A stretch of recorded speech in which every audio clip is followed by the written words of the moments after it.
the NFL was in trouble, a pretty short-sighted view, frankly. I mean, the NFL is stronger as it's ever been, and they have to love this parity that, here we are a weekend before Christmas. So much is still happening or can happen.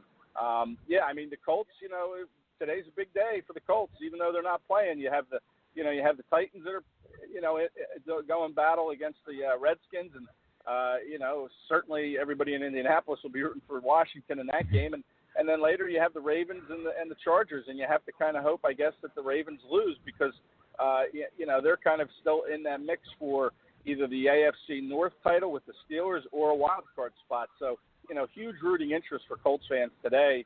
They can sit back and enjoy these games and root for the Chargers and the Redskins to do them some favors for tomorrow, and that could make tomorrow's game even bigger. It's already pretty big, but if those two teams I just said lose, then it's even monstrous for the Colts tomorrow, and you're going to be there front and center, having fun, living it up, and I hope it's a great time, and the Colts get a win for you, Tom. Oh, absolutely. Me and my lady are going to a VIP open bar, all the food and drinks for 2 hours prior to the game.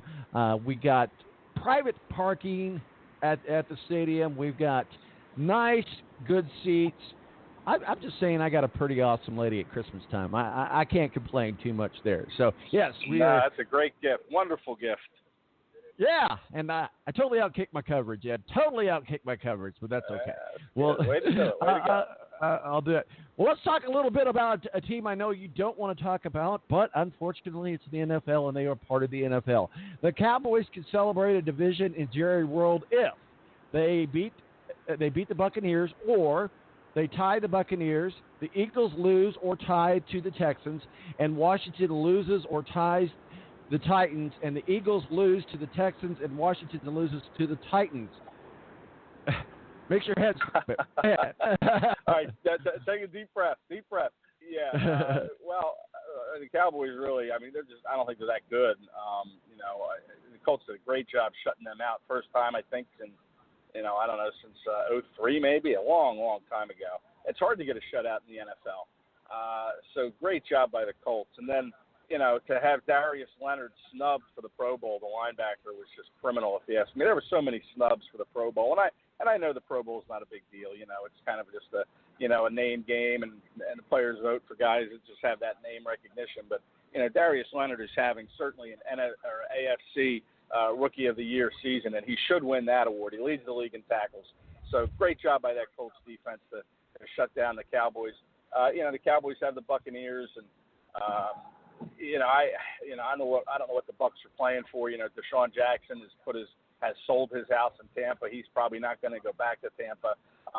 But one of the key matchups there is the secondary against Mike Evans, Tampa Bay wide receiver, who has almost 1,400 yards receiving against probably Byron Jones, who was named to a Pro Bowl for the Cowboys. So if the Bucs can stop Ezekiel Elliott or slow him down, of course, that gives him a good chance to win, because Dak Prescott, we all know, is not, that type of player that's going to win a game really on his own.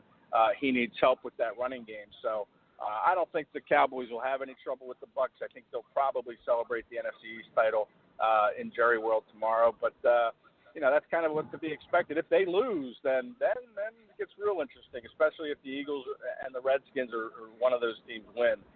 Because then we'll come down to the last weekend still not knowing who the champion of the NFC East is, which is nuts. So, but I expect the Cowboys to take care of business at home against the Bucs tomorrow.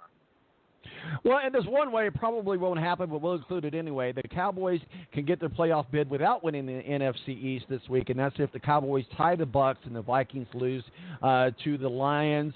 I don't think that's going to happen, but we'll leave that scenario open there and see what happens. So we kind of look for the Cowboys to take care of business and to get into the playoffs. Now, how can the Seahawks clinch wild card spot this week? So the Seahawks had won 10 straight games against the 49ers going into last week. All they needed to do is to guarantee themselves a spot in the postseason was to stretch to the streak to 11. oopsie, this week they might need a little bit more than just a win. Oh, rather than that, they're facing Nick Mullins, and they got Patrick Mahomes coming into town. So the Seahawks need 1 of 5 scenarios to go their way. Are you ready for this? They beat the Chiefs, and Washington loses or ties the Titans. Or they beat or tie the Chiefs and the Vikings, the Lions. Or they beat the Chiefs and clinch the streak of victory tiebreaker over Washington. Or they beat the Chiefs, the Vikings and the Lions tie, and they clinch the streak of victory tiebreaker over the Vikings. Or, wait for it, yes, there's more. They tie the Chiefs, Washington loses to the Titans, and the Eagles lose or tie to the Texans. So the Seahawks won't be able to get into the playoffs this week. If they lose on Sunday Night Football, they still need a lot going wrong, out of their control. The Seahawks, what are your thoughts? Yeah, that's all they got to do is win, right? I mean, you just have to keep winning. And the last week was a kind of a stunning loss for the Seahawks, if you ask me. They were kind of on a roll, and the 49ers stung them. So now they're playing. Obviously the Chiefs are extremely talented and very good. Now they have some issues of their own, of course. I think they're on a 2-game losing streak, the Chiefs. I know they lost last week. I can't remember 2 weeks ago. But, the Chiefs are very good now. The Seahawks are playing at home. We're a very tough environment. And that place is going to be rocking like crazy on Sunday night with the Chiefs in town. And that's a game I'm really looking forward to. I think it's going to be that's going to be a playoff atmosphere up there, because obviously the Chiefs are still playing for something after having this little slide that they're on. They're still playing for the home field advantage and the division. They're tied with the Chargers now, both teams 11-3. So it's huge for the Chiefs to kind of right the ship a little bit and to go into a place like Seattle where it's hard to win, it's loud. You can always count on a couple false start penalties if you're the opposition in that game playing in Seattle. So, it's going to be a big test for a young kid like Mahomes to go in there and win. And if you're the Seahawks, you still have control somewhat of your own destiny. So they need to win and then turn around and win again next week. But this is a great out-of-conference game, kind of like the Eagles and Texans. Good out-of-conference game, inter-conference matchup. I love this game, and the Seahawks just have to win. But the Chiefs aren't just going to roll over, not with some of the issues they have. Well, speaking of my lady, she is a Colts fan, a big Colts fan, but her second love is the Minnesota Vikings. She lived in Minneapolis for several years before getting transferred down here to Indianapolis, and where she lives now. But she is a big, big Vikings fan, so call it Kevin Stravasky magic if you want. But the Vikings do look like they got a shot in the arm. We'll see if that energy can carry over this week. The Bears have already won the NFC North, so Minnesota is trying for a wild card. Here's what has to happen. They beat the Lions. The Eagles lose or tie to the Texans, and Washington loses or ties the Titans. My lady's Vikings get in the playoffs. I had to throw that in there, as good karma for her.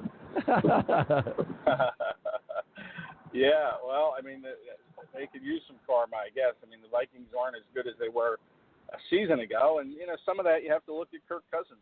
He hasn't really had the kind of season that the Vikings were hoping when they signed him to that super big contract in the off season.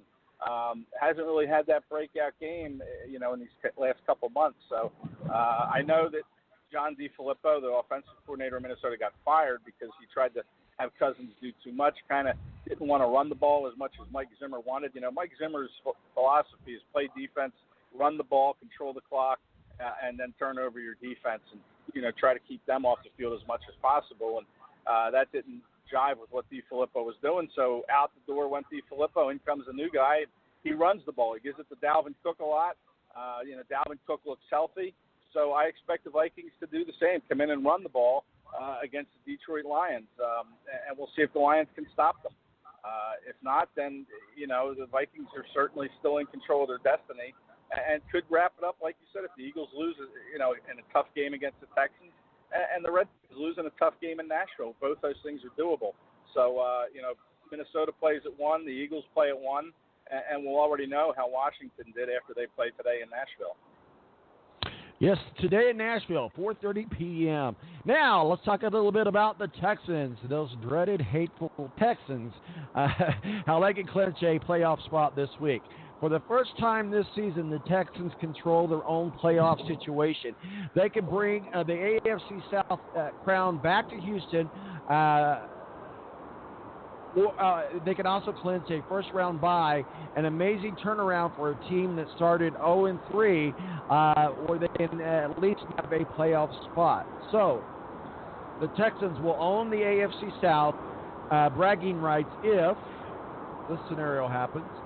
If they beat the Eagles and the Patriots lose or tie the Bills, or the Eagles and the Patriots lose to the Bills.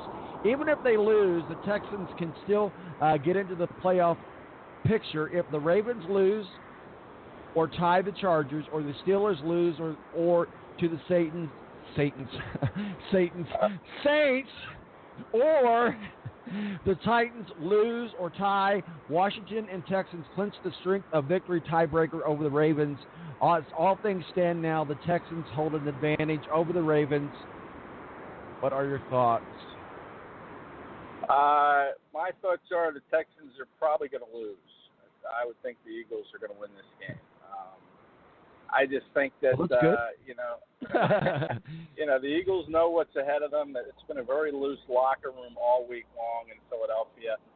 They've played in a lot of big games like this the last year or so. The Texans are still, sort of an inexperienced team when it comes to that big game. I mean, they played the Jets last week and needed some late game stuff to beat a New York Jets team that just isn't very good. Deshaun Watson and that offensive line, Deshaun Watson's been sacked a league high 52 times this year. And the Eagles front seven is ferocious. We saw that against the Rams. We saw it last year during the Super Bowl run. That front four that the Eagles run out there, and they have some rotations that they run in there, but and it's a little dinged up this year. They're missing some guys like Derek Barnett, but it's still extremely good. We saw Fletcher Cox just take over that Rams offensive line, throwing linemen around like they were second graders, really. Monster game. And Jared Goff, like any quarterback, doesn't do well under pressure. We saw Goff miss some throws late in that game that could have turned the tide in LA's favor, and a lot of that had to do with just feeling that heat. So you have a quarterback like Deshaun Watson back there. I know he's a little more mobile than Goff, and sometimes this year mobile quarterbacks are giving the Eagles trouble, guys like Cam Newton and Dak Prescott certainly has given them trouble, and Marcus Mariota in Tennessee. So, those kinds of guys can give them trouble. But still, Watson can be taken down. Watson can be pressured. And then, like most quarterbacks, he becomes a different guy. So I think that's where the Eagles are going to win this game, is with that defensive pressure that they're going to be able to get on Deshaun Watson. And then, that's the big favor for the Indianapolis Colts. That still keeps them in the running for that title, I believe, should they win, tomorrow against the Giants, which I think they will. And then it comes down to the final weekend to determine who's the AFC South champ. So I think the Eagles will do the Colts and maybe the Texans a favor on Sunday.